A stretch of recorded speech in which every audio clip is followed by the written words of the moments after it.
Welcome to the What is Stoicism podcast. Some of the most striking lessons we learn in life are the ones that we initially disagreed with.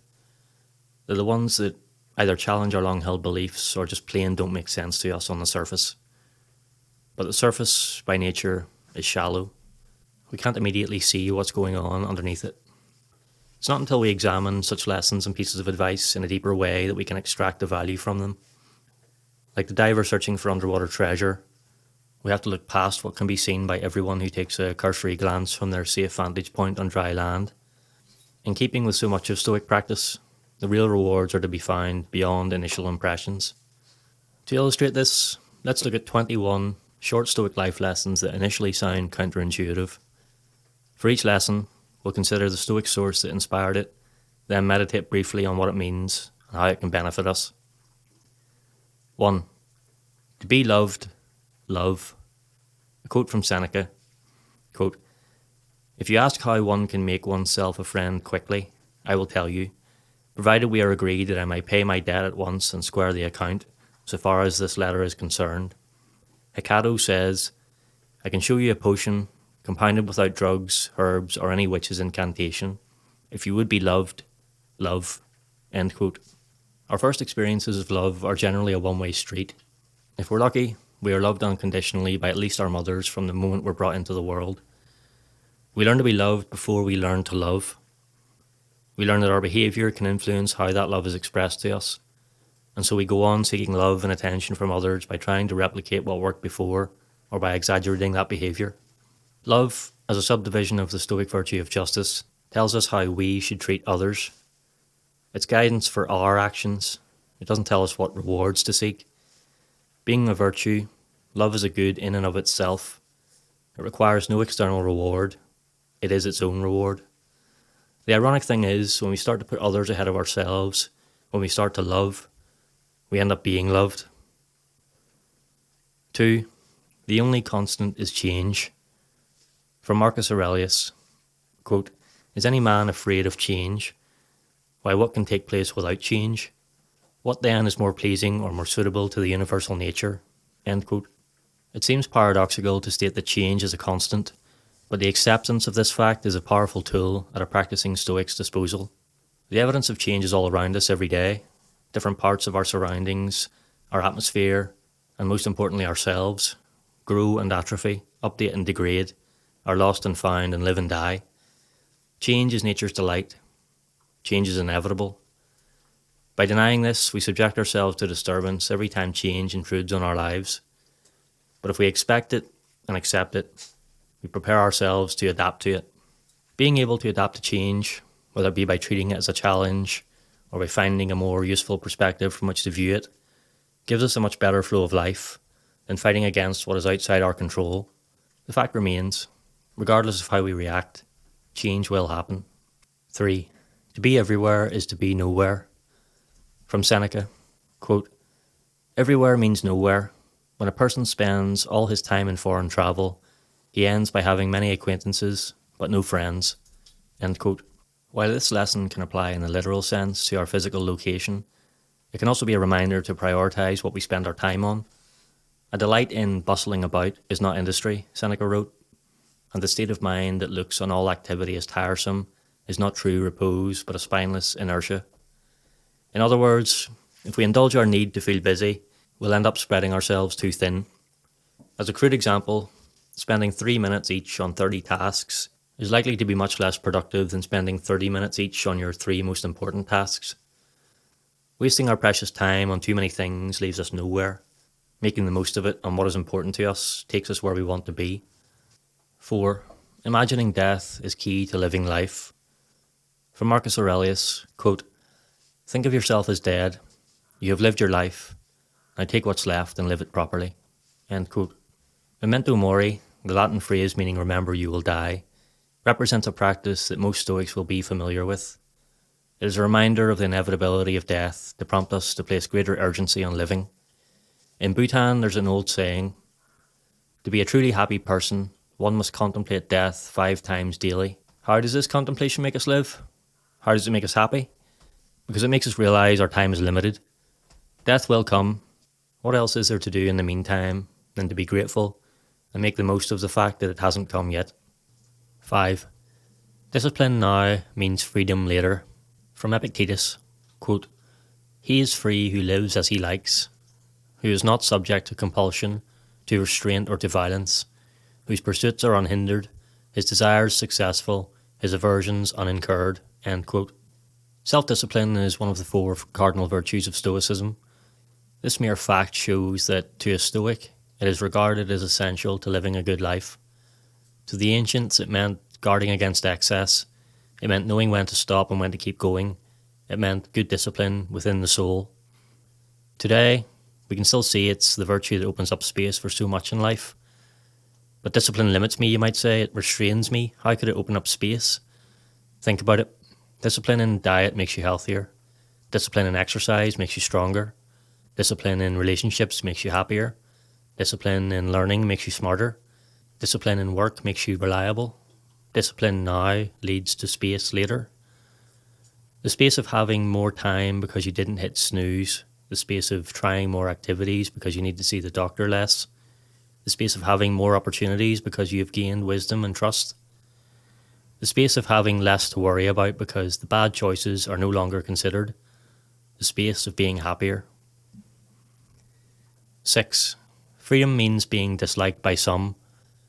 From Seneca, quote, "Liberty is having a mind superior to injury, a mind that makes itself the only source from which its pleasures spring, that separates itself from all external things, avoiding the unquiet life of one who fears everybody's laughter, everybody's tongue. For if there's anyone who can offer an insult, who cannot?" End quote. It's easy to assume that the ultimate freedom in life would be being liked by absolutely everyone. We think if this were the case, we'd have no worries, no conflicts, no one jealous of us, or bad-mouthing us behind our backs. In reality, trying to get to a point where everyone likes you would mean being constantly worried about how each and every person is judging you. It would mean always living to satisfy other people's expectations, rather than actually making your own choices. When you're disliked by someone, it's proof that you're living according to your own principles and exercising the freedom you have to be yourself. It's not that we should actively try to be disliked, it's that we should live our lives with the courage to accept that being disliked for who we are will inevitably occur sometimes. This courage and acceptance affords us freedom to be our best selves. 7. Wisdom is knowing that you don't know. From Socrates, quote, "I seem then, in just this little thing, to be wiser than this man at any rate, that what I do not know, I do not think I know either." End quote. Conventional, wisdom suggests that wisdom is knowing a lot. The more you know, the wiser you are. Wisdom, however, isn't quite the same thing as knowledge.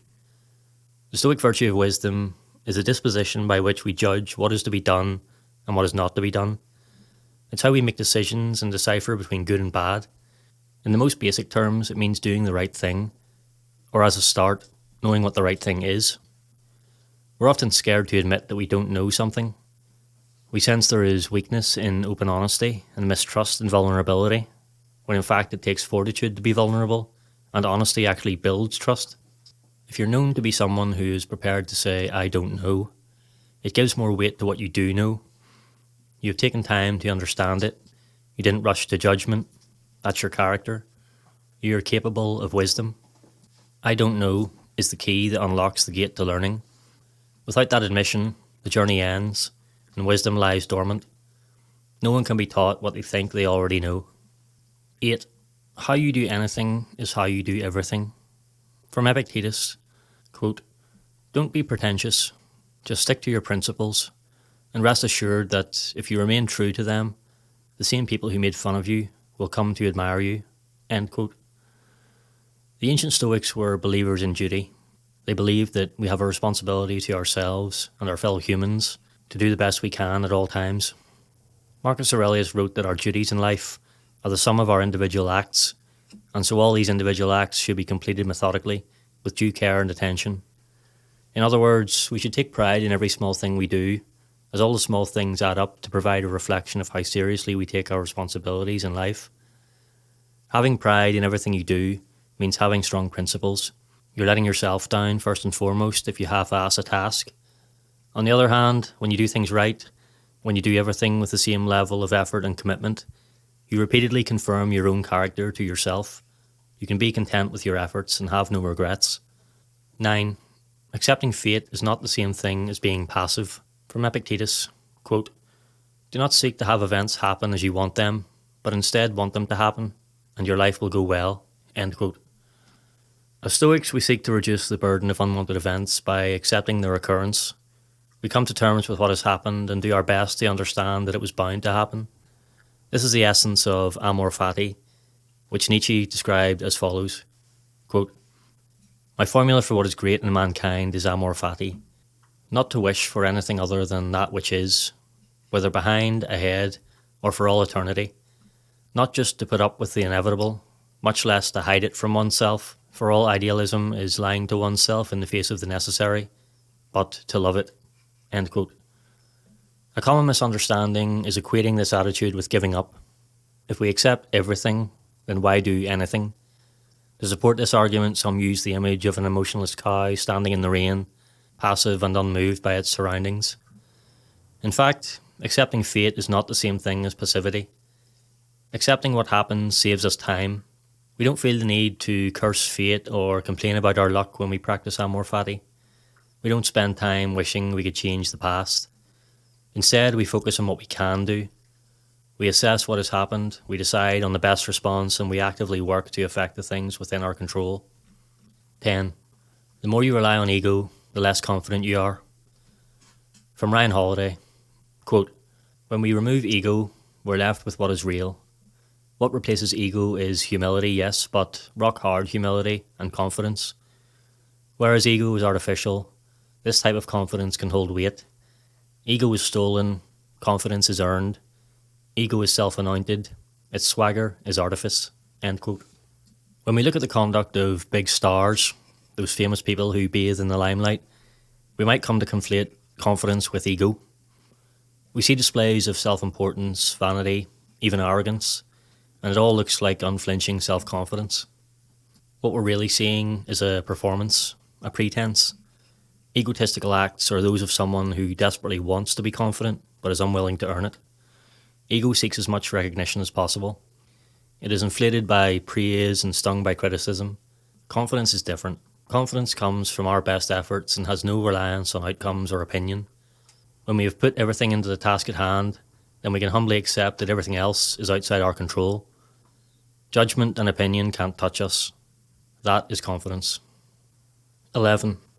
What you bear is less important than how you bear it. From Seneca, quote, "You should know that good men ought to act in like manner, so as not to fear troubles and difficulties, nor to lament their hard fate, to take in good part whatever befalls them, and force it to become a blessing to them. It does not matter what you bear, but how you bear it." End quote. Things outside our control are so often the source of our disturbances, or at least the opinions we form about them are. We don't get to choose the circumstances we're born into, or the parents that bring us into those circumstances, or how we look, or how tall we are, and on and on. We might prefer that things were a different way, but ultimately we can't change the course of the past. While we may be thrust into circumstances not of our choosing, there is always one thing we can choose: how we respond. We're called forth each day to do our best with the tools we've been given, to see what we can make out of what we find ourselves having to bear. If we can meet this challenge with the open arms of courage, then we can effect positive change for ourselves and show that how we respond is of greater importance than what we're responding to. What this doesn't mean is blindly persisting in hopeless or dangerous situations. Contrary to some interpretations, Stoics are not averse to avoiding adversity if they judge it to be the best course of action. It is not hardships that are desirable, wrote Seneca, but the courage by which to endure them. 12. The happiness of pursuit beats the pursuit of happiness. From Seneca, quote, "The philosopher Attalus used to say, 'It is more pleasant to make a friend than to have one, as it is more pleasant to the artist to paint than to have painted. When one is busy and absorbed in one's work, the very absorption affords great delight. But when one has withdrawn one's hand from the completed masterpiece, the pleasure is not so keen. Now it is the fruit of his art that he enjoys. It was the art itself that he enjoyed while he was painting. End quote. We're very often absorbed in the chasing of some goal or other. Our motivation to keep going is the end state of having achieved the goal, and we believe that satisfaction will wash over us when that end state is reached. What usually happens when we eventually reach that end state is that a certain emptiness is felt. The satisfaction didn't last, and now we need a new goal to strive for. In the state of striving, in the midst of pursuit, we cast our minds too far ahead. When I get this or achieve that, I'll be happy then, we think. We postpone happiness or even deny ourselves it through our as yet unmet desires. It's only when we look back that we realise it was the process that made us happy, more so than the outcome. Being engaged in meaningful work is what gives us purpose. It's not a tensionless future state that we need, wrote Viktor Frankl, but rather the striving and struggling in the present for some goal worthy of us. 13. You can't get smarter until you're willing to look clueless. From Epictetus, quote, "If you want to improve, be content to be thought foolish and stupid with regard to external things. Don't wish to be thought to know anything, and even if you appear to be somebody important to others, distrust yourself." End quote. In our quest to learn and improve, the biggest barrier we need to break through is the very first one, the fear of being a clueless beginner. Or rather, the fear of appearing to others to be a clueless beginner. This distinction is important. Try saying it out loud and you'll see how absurd a notion it is.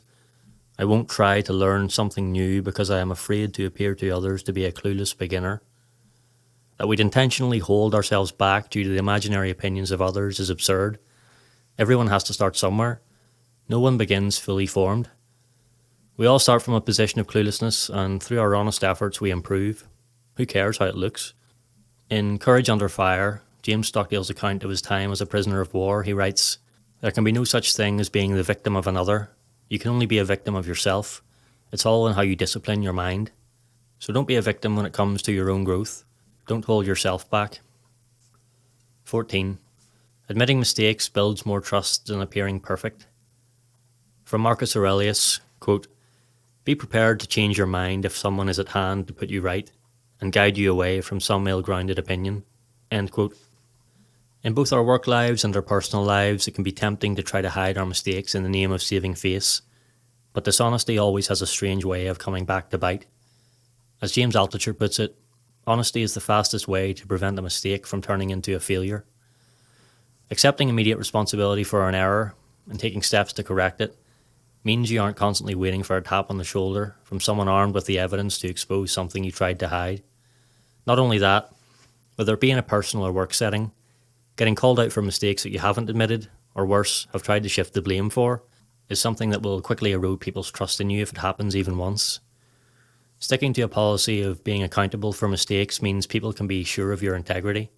They know they can trust you, and that if something is your fault, you will take responsibility. Being upfront and honest also means there is less to remember and less to stress over, as there's only one version of events, your version, the true version. The simplest way to implement this lesson is to think of every action you take the same way as Marcus Aurelius did in his Meditations. Quote, "Just that you do the right thing, the rest doesn't matter." End quote. 15.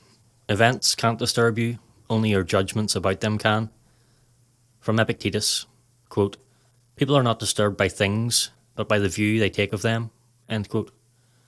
Some try to argue that it's possible for an event to objectively disturb us rather than our judgment about that event.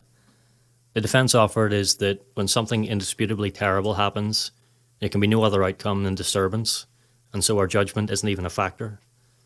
However, not everyone sees events the same way. No matter how terrible they seem to one person, they won't be exactly as terrible to the next person. There are countless examples of people who have faced the direst of circumstances with a strong and happy spirit, and just as many examples of people who seem to have it all, but yet are never satisfied. There can be no greater evidence than this, that being disturbed comes from our own judgments rather than from the events themselves. 16. Fear of something is usually a good indication that you need to do it. From Marcus Aurelius, quote, "The mind turns around every hindrance to its activity and converts it to further its purpose. The impediment to action becomes part of the action. The obstacle in our way becomes the way forward." End quote. The Stoics saw the value in periodic voluntary hardship to better prepare for future involuntary hardship. In attacking the uncomfortable, they were able to expand their comfort zone. The ramifications of this kind of work are huge. In transforming discomfort into comfort, you're invoking a superpower. Systematically facing your fears makes you scared of less and opens up more of the world to be enjoyed. The premise is simple. When you do what you're afraid of, you aren't afraid of it anymore. Listen to your fears. Think about what they're telling you. How would it feel if you were no longer held back by your biggest fear? Or even reduce that fear by, say, 50%? What potential could you realise? Let philosophy scrape off your own faults, wrote Seneca, rather than be a way to rail against the faults of others. 17. If you can't explain something in simple terms, you don't understand it well enough. From Marcus Aurelius, quote, "Speak both in the Senate and to every man, whoever he may be, appropriately, not with any affectation. Use plain discourse." End quote. One of the great appeals of ancient Stoic writing is how accessible it is. Marcus Aurelius, Seneca, Arrian, who transcribed Epictetus' teachings, and others were known to be intentionally economical with their words. It was more important to them to be clear and concise than to use dressed-up discourse or produce lengthy prose. Overly verbose explanations with elaborate language are often only used to mask a lack of understanding. The hope is that the recipient will be somehow impressed by wordiness masquerading as wisdom and won't challenge what they're being presented with for fear of appearing inferior. To be sure, until you can explain something in straightforward terms without confusing anyone, until you can boil it down to only what is absolutely necessary, you don't understand it well enough. 18. The more seriously you take yourself, the less seriously you'll be taken. From Seneca, quote, "No one becomes a laughingstock who laughs at himself. It is well known that Vatinius, a man born to be a butt of ridicule and hate, was a graceful and witty jester. He made jokes at the expense of his own feet and shrivelled jowls. In this way he escaped the raillery of his enemies, chief among them Cicero, who were even more numerous than his deformities." End quote. Life goes much easier when you're able to laugh at yourself. The more you react to jokes at your expense, the more offended or angry you get that you aren't being taken seriously, the longer those jokes will persist. It's better to be in on the joke than to be the joke. The former scenario takes the sting out of it, the latter just stings. Epictetus offered actionable advice befitting of a stand-up comedian swatting off a heckler. Quote, "If anyone tells you that a certain person speaks ill of you, do not make excuses about what is said of you, but answer, 'He was ignorant of my other faults, else he would not have mentioned these alone.'" End quote. Being able to laugh at yourself means you'll never run out of things to laugh at, and will be less susceptible to disturbance caused by the malevolent words of others. Someone who is impervious to that kind of treatment inevitably gets taken seriously. 19. You can't be comfortable in company if you aren't comfortable being alone. From Seneca, quote, "Solitude in itself does not teach integrity, nor does the countryside give lessons in moderation. But those vices whose object is show and display will subside where no witness or onlooker remains. Who puts on the purple robe when he has no one to show it to? Who serves a single dinner on a golden plate? No one is elegant just for their own benefit, or even for a few close friends. We set out the implements of our vices in proportion to the crowd there to see them. So it is. The stimulus of all our extravagance is the complicit admirer. You will cause us not to desire things if you keep us from showing them off.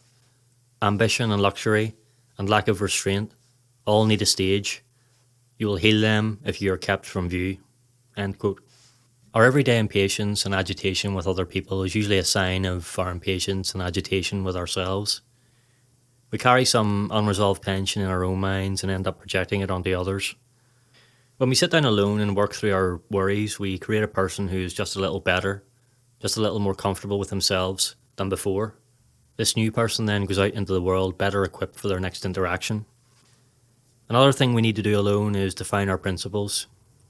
When we're in company, our mimetic tendencies cause us to veer away from our philosophy of life and do things we don't actually want to do just because someone else is. If we have our own rules for life worked out, then we always have a reference point. We get comfortable with them when we're alone. We learn them by heart. Then we can more easily make decisions about how to behave when we are in the company of others. Whether your own rules are simply the Stoic virtues, or whether you choose to define your own epithets, make getting comfortable alone a priority, so that you can be the same person, whether you're in your own or another's company. 20. No one hates you for improving, they hate themselves for not doing the same. From Seneca, quote, "That man will never be happy, whom the sight of a happier man will torment." End quote. As we've already touched on, it's a shame how often people get discouraged from bettering themselves because of what the people around them might say. So many hold back from starting good habits or sharing their creativity simply because of how they will be judged. At these times, when doubt is winning, it's important to remember, everyone judges everyone else by their own standards. The judgmental "I can't believe you did that" is a thin mask for "I wouldn't have done that." The spotlight is projected onto someone else's actions, often in a denigrating way, when actually the judgment is saying more about the judge. This is no more evident than when you get criticised for trying something new, something that upsets the status quo. Those who sit watching from the sidelines engage their limiting beliefs and attempt to drag down the pretender who had the audacity to stand up. The reason they wouldn't have done that is simply fear, something you know how to tackle. Improve for your own sake, follow passions that light you up inside, regardless of judgment. Life is too short not to. 21. It's not because things are difficult that you don't try. It's because you don't try that things are difficult. From Seneca, our lack of confidence is not the result of difficulty. The difficulty comes from our lack of confidence. End quote. In any new endeavour, getting started is the hardest part. When we want to achieve something ambitious, we immediately look too far ahead, feel overwhelmed, and think it would be better just to forget about it.